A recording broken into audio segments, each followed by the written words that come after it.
Hi friends, அனைவருக்கும் வணக்கம். இன்னைக்கு நம்ம இந்த வீடியோவில் என்ன பார்க்க போகிறோம் அப்படின்னு பார்த்தீங்கன்னா eSIM பற்றி தான் பார்க்க போகிறோம். ஏற்கனவே பார்த்தீங்கன்னா கிட்டத்தட்ட ஒரு வருஷத்துக்கு முன்னாடி நம்ம eSIM பற்றி ஒரு வீடியோ வந்து அப்லோட் பண்ணியிருந்தோம். என்னடா இந்த eSIM அப்படிங்கிறவங்களுக்கு நிறைய பேருக்கு இது ஒரு டவுட்டாக இருக்கும். ஸோ இந்த eSIMனா என்ன, இந்த eSIM நம்ம எப்படி பர்ச்சேஸ் பண்ணணும், என்னென்ன சர்வீஸ் ப்ரொவைடர்ஸ் நம்மளுக்கு eSIM வந்து வழங்கி இருக்காங்க, அதுக்கு பிறகு லாஸ்ட்டாக இந்த eSIM எப்படி நம்மளுடைய ஃபோன்ஸுக்கு வந்து இன்ஸ்டால் பண்ணுறது அப்படிங்கிற விஷயங்களை தான் இந்த வீடியோவில் பார்க்க போகிறோம். இந்த வீடியோ பார்த்தீங்கன்னா ஒரு இன்ட்ரெஸ்டிங்கான வீடியோவாக இருக்கும்.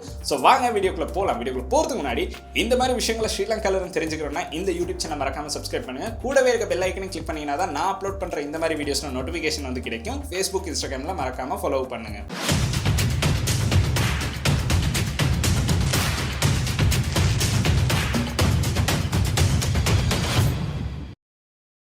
சிம் கார்டு அப்படின்னு பார்த்தீங்கன்னா நம்மளுக்கு வந்து ஃபிசிக்கலாக கையில் தொட்டு பார்க்குற மாதிரி ஒரு சிம் கார்டு தான் நம்ம இத்தனை நாளாக பார்த்துக்கிட்டு இருந்தோம். இந்த சிம் கார்டை ரீப்ளேஸ்மெண்ட் பண்ணி நம்மளுக்கு பார்த்தீங்கன்னா இப்போ eSIM அப்படிங்கிற ஒரு ஆப்ஷனை வந்து கொண்டு வந்திருக்காங்க. ஏன்னா இந்த மாதிரி சிம் கார்டு அப்படின்னு பார்த்தீங்கன்னா நம்ம ஒரு சிம் கார்டு டேமேஜ் ஆகிறதுக்கான சான்சஸ் இருக்குது. அதோட பார்த்தீங்கன்னா ஸ்மார்ட் ஃபோனில் இந்த சிம் கார்டுக்கான ஒரு ஸ்லாட் வந்து கட்டாயம் கொடுக்கணும். இது எல்லாமே இல்லாமக்கி நம்மளுக்கு பார்த்தீங்கன்னா eSIM அப்படிங்கிற ஒரு டெக்னாலஜியை வந்து கண்டுபிடிச்சாங்க. இன்னுமே பல பேர் வந்து இந்த eSIM வந்து யூஸ் பண்ணாமல் இருக்காங்க. ஸோ அதுக்காக தான் இந்த வீடியோ அப்லோட் பண்ணணும் அப்படின்னு நினச்சேன். இலங்கையில் பார்த்தீங்கன்னா நம்மளுக்கு வந்து eSIM அப்படிங்கறத ரெண்டு சர்வீஸ் ப்ரொவைடர்ஸ்ல இருந்து பர்ச்சேஸ் பண்ணலாம். இந்த ரெண்டு சர்வீஸ் ப்ரொவைடர் யாரு அப்படின்னு பார்த்தீங்கன்னா ஒன்று வந்து டயலாக் நிறுவனத்தில் பர்ச்சேஸ் பண்ணலாம், இன்னொன்று பார்த்தீங்கன்னா மொபிட்டல் நிறுவனத்தில் வந்து பர்ச்சேஸ் பண்ணலாம். இது ரெண்டுலையுமே பார்த்தீங்கன்னா நம்மளுக்கு வந்து eSIM பர்ச்சேஸ் பண்ணுற மாதிரி தான் கொடுத்துருக்காங்க. ஸோ ஈஸியாகவே நம்மளுக்கு எந்த ஒரு பிரச்சனையும் இல்லாமல் ரொம்பவுமே சிம்பிளாக eSIM வந்து பர்ச்சேஸ் பண்ணிக்கொள்ளலாம். ஸோ இந்த eSIM பார்த்தீங்கன்னா நம்மளுக்கு வந்து குறிப்பிட்ட டிவைசஸில் மட்டும்தான் யூஸ் பண்ணலாம், எல்லா விதமான டிவைசஸ்லையும் வந்து யூஸ் பண்ண முடியாது. அதுதான் அதில் இருக்க ஒரு முக்கியமான விஷயம். ஸோ அதனால பார்த்தீங்கன்னா இந்த eSIM அப்படிங்கிறது இப்போ நம்மளுக்கு அதிகமாக யூஸ் பண்ணுற ஒரு விஷயமா மாறிக்கிட்டு இருக்கு. ஸோ குறிப்பிட்ட காலத்துக்கு அப்புறம் பார்த்தீங்கன்னா நம்மளுக்கு வந்து எல்லாமே eSIM மாறுறதுக்கான சான்சஸ் வந்து இருக்கு. ஸோ நான் இன்னைக்கு பர்ச்சேஸ் பண்ணியிருக்க eSIM எது அப்படின்னு பார்த்தீங்கன்னா மொபிட்டல் நிறுவனம் வழங்கியிருக்க eSIM தான் பர்ச்சேஸ் பண்ணியிருக்கேன். டயலாக் நிறுவனம் வழங்கியிருக்க eSIM நம்ம இன்னொரு நாள் வந்து பர்ச்சேஸ் பண்ணி யூஸ் பண்ணி பார்க்கலாம் எப்படி இருக்கு அப்படின்னு. ஸோ இன்னைக்கு நம்ம மொபிட்டல் நிறுவனம் வழங்கியிருக்க eSIM தான் யூஸ் பண்ணி பார்க்க போறோம். ஸோ இதை பர்ச்சேஸ் பண்றதுக்கு என்னென்ன விஷயங்கள் பண்ணோம் அப்படிங்கிறத அடுத்து நம்ம பார்க்கலாம். மொபிட்டல் நிறுவனத்தில் நம்மளுக்கு ஒரு eSIM வாங்கணும் அப்படின்னு பார்த்தீங்கன்னா நம்ம வந்து ஏதாச்சும் ஒரு அவுட்லெட்டுக்கு ஃபர்ஸ்ட்டாக போகணும். அவுட்லெட்டுக்கு போய் தான் நம்மளுக்கு வந்து பர்ச்சேஸ் பண்ணலாம். இந்த eSIM பர்ச்சேஸ் பண்ணும்போது நம்மளுக்கு ரெண்டு ஆப்ஷன் வந்து கொடுக்குறாங்க. ஏற்கனவே நம்ம யூஸ் பண்ற ஒரு நம்பரை வந்து eSIM வந்து சேஞ்ச் பண்ணலாம், அப்படி இல்லைன்னா உங்களுக்கு ஒரு புது நம்பரை eSIM பர்ச்சேஸ் பண்ணலாம். ஸோ இந்த ரெண்டு ஆப்ஷனும் நம்மளுக்கு வந்து கொடுக்குறாங்க.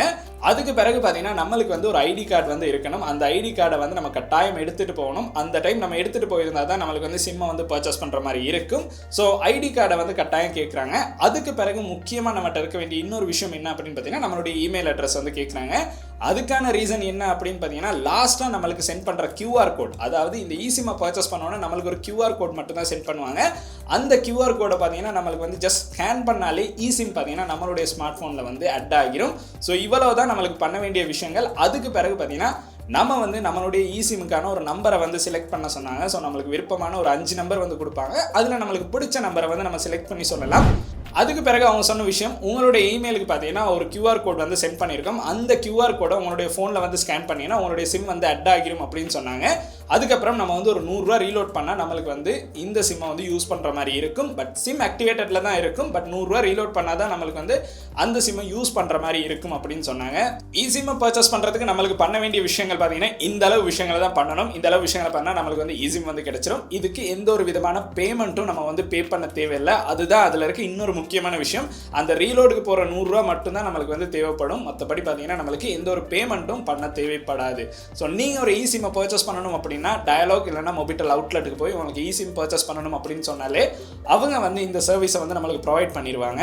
இதுக்கப்புறம் நம்ம என்ன பண்ண போகிறோம் அப்படின்னு பார்த்தீங்கன்னா நம்மளுடைய iPhone 13க்கு பார்த்தீங்கன்னா இந்த eSIM வந்து ஆக்டிவேட் பண்ண போகிறோம். ஸோ அதை தான் நம்ம அடுத்து பண்ண போகிறோம். ஆக்டிவேட் பண்ணதுக்கப்புறம் பார்க்கலாம் ஐஃபோனில் டுவல் சிம் வந்து எப்படி ஒர்க் பண்ணுது, அது கூட நம்மளுக்கு எவ்வளோ ஃபாஸ்ட்டாக வந்து சிம்மை வந்து ஆட் பண்ணக்கூடியதாக இருக்குது அப்படிங்கிறத தான் பார்க்க போகிறோம். ஸோ வாங்க போகலாம்.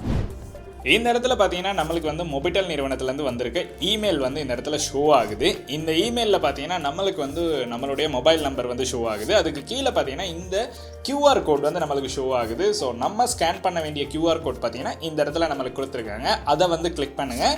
அதை வந்து கிளிக் பண்ணோன்னு பார்த்தீங்கன்னா நம்மளுக்கு இந்த இடத்துல அந்த QR கோடை வந்து கொடுத்துருக்காங்க. இந்த QR கோடை தான் நம்மளுடைய ஐஃபோனில் வந்து நம்ம ஸ்கேன் பண்ணணும். ஸோ இதை தான் நம்ம இப்போ ஸ்கேன் பண்ண போகிறோம். ஸோ அடுத்து நம்ம இதை ஸ்கேன் பண்ணி பார்க்கலாம் நம்மளுக்கு வந்து சிம் வந்து ஆக்டிவேட் ஆகுதா அப்படின்னு.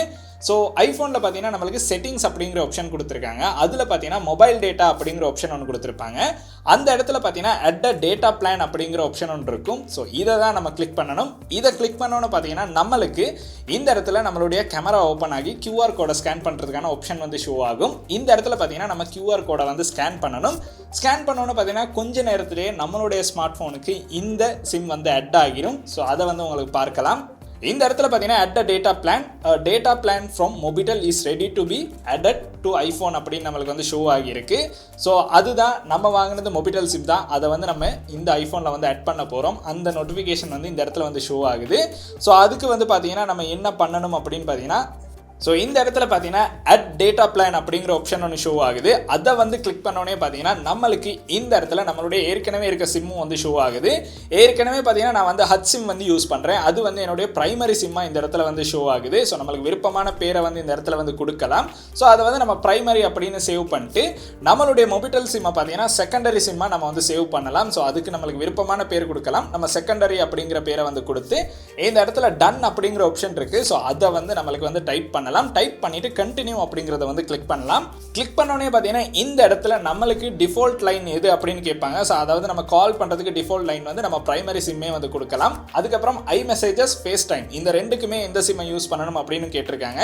எல்லாமே பாத்தீங்கன்னா நம்மளுடைய பிரைமரி சிம்முக்கு தான் நம்ம வந்து கொடுக்க போறோம். ஸோ அதுக்கப்புறம் கண்டினியூ அப்படிங்கறத வந்து கிளிக் பண்ணலாம். அதுக்கப்புறம் பாத்தீங்கன்னா மொபைல் டேட்டா பிரைமரியா செகண்டரியா இதையும் வந்து நம்ம செலக்ட் பண்ணணும். ஸோ அதுலயும் பாத்தீங்கன்னா பிரைமரி அப்படிங்கறத வந்து கொடுக்கலாம். கொடுத்துட்டு பார்த்தீங்கன்னா நமக்கு வந்து டன் அப்படிங்கிறத வந்து கிளிக் பண்ணலாம். கிளிக் பண்ணோடனே பார்த்தீங்கன்னா நம்மளுடைய ஸ்மார்ட் ஃபோனில் இப்போ வந்து அதாவது ஐஃபோன் 13ல் பார்த்தீங்கன்னா 2 சிம் வந்து நம்மளுக்கு ஷோ ஆகுது. ஒன்று பார்த்தீங்கன்னா பிரைமரி சிம், இன்னொன்று பார்த்தீங்கன்னா செகண்டரி சிம் அப்படின்னு ஷோ ஆகுது. ஸோ நோட்டிஃபிகேஷன் பாரில் பார்த்தீங்கன்னா நம்மளுக்கு 2 விதமான சிக்னல் வந்து ஷோ ஆகுது. ஒன்று பார்த்தீங்கன்னா ஹச்சில் ஷோ ஆகுது, இன்னொன்று பார்த்தீங்கன்னா நம்மளுக்கு மொபிட்டலில் வந்து ஷோ ஆகுது. ஸோ ஐஃபோன் 13லையும் பார்த்தீங்கன்னா நம்மளுக்கு வந்து இப்போ 2 சிம் வந்து யூஸ் ஆகுது. ஸோ அதை வந்து இந்த இடத்துல நம்மளுக்கு வந்து பார்க்கலாம். அடுத்து பார்த்தீங்கன்னா நம்ம வந்து நம்மளுக்கு ஒரு கால் வரும்போது இல்லாட்டி கால் பண்ணும்போது எப்படி இதில் வந்து டுவல் சிம் வந்து ஒர்க் ஆகுது அப்படிங்கிறத தான் பார்க்க போகிறோம். இந்த இடத்துல பார்த்தீங்கன்னா நம்ம வந்து கால் நம்பரை டைப் பண்ணும்போதே நம்ம வந்து பிரைமரி லைனை யூஸ் பண்ணணுமா இல்லாட்டி செகண்டரி லைனை வந்து யூஸ் பண்ணணுமா அப்படிங்கிறத செலக்ட் பண்ணலாம். டிஃபால்ட்டாக பார்த்தீங்கன்னா நம்மளுடைய பிரைமரி லைன் தான் செலக்ட் ஆகியிருக்கும். நம்மளுக்கு விருப்பம் அப்படின்னா செகண்டரி லைனை வந்து நம்மளுக்கு கிளிக் பண்ணி நம்மளுக்கு கால்ஸ் மேக் பண்ணுற மாதிரி தான் கொடுத்துருக்காங்க. சிம்பிளான மெத்தட் தான், ரொம்ப கஷ்டமான மெத்தடெல்லாம் இல்லை. இப்போ பார்த்தீங்கன்னா நம்மளுக்கு ஒரு கால் வரும்போது எப்படி இதில் கால் வருது அப்படிங்கிறத அடுத்து நம்ம பார்க்க போகிறோம். ஸோ கால் வரும்போதே பார்த்தீங்கன்னா நம்மளுக்கு அந்த இடத்துல P அப்படின்னு வந்து ஷோ ஆகுது. ஸோ அது பார்த்தீங்கன்னா பிரைமரி சிம் தான். நம்மளுக்கு வந்து செகண்டரி சிம்லேருந்து கால் வருது அப்படின்னா S அப்படின்னு வந்து ஷோ ஆகும். ஸோ இதை வச்சு நம்மளுக்கு பிரைமரி சிம்மில் கால் வருதா இல்லாட்டி செகண்டரி சிம்மில் வந்து கால் வருதா அப்படிங்கிறத வந்து இந்த இடத்துல பார்க்கறதுக்கான சான்சஸ் வந்து இருக்குது. ஸோ ரொம்பவுமே சிம்பிளான மெத்தடில் உங்களுக்கு வந்து ஈஸியாக வந்து பெற்றுக்கொள்ளலாம். அண்ட் உங்களுடைய ஸ்மார்ட் ஃபோனுக்கும் அதை வந்து ஆக்டிவேட் பண்ணிக்கொள்ளலாம். ஸோ அதுக்கப்புறம் பார்த்தீங்கன்னா இன்னொரு முக்கியமான விஷயம், இந்த நம்பர் வந்து உங்களுக்கு தேவையில்லை அப்படின்னு தோணுச்சுன்னா இந்த நம்பரை வந்து டீஆக்டிவ் பண்ணணும் அப்படின்னா உங்களுக்கு ஐஃபோன்லேருந்து இதை டிலீட் பண்ணிடலாம். டிலீட் பண்ணதுக்கு பிறகு மொபைலுக்கு கால் பண்ணி இந்த சிம் வந்து டீஆக்டிவ் பண்ணிக்கொள்ளலாம். ஸோ ஈஸியான மெத்தட் தான், பிரச்சனையே இல்லை. மறுபடியும் பர்ச்சேஸ் பண்ணுறதுக்கான சான்சஸ் வந்து இருக்குது. ஸோ இதுதான் இதில் இருக்க ஒரே ஒரு விஷயம் அப்படின்னு சொல்லலாம்.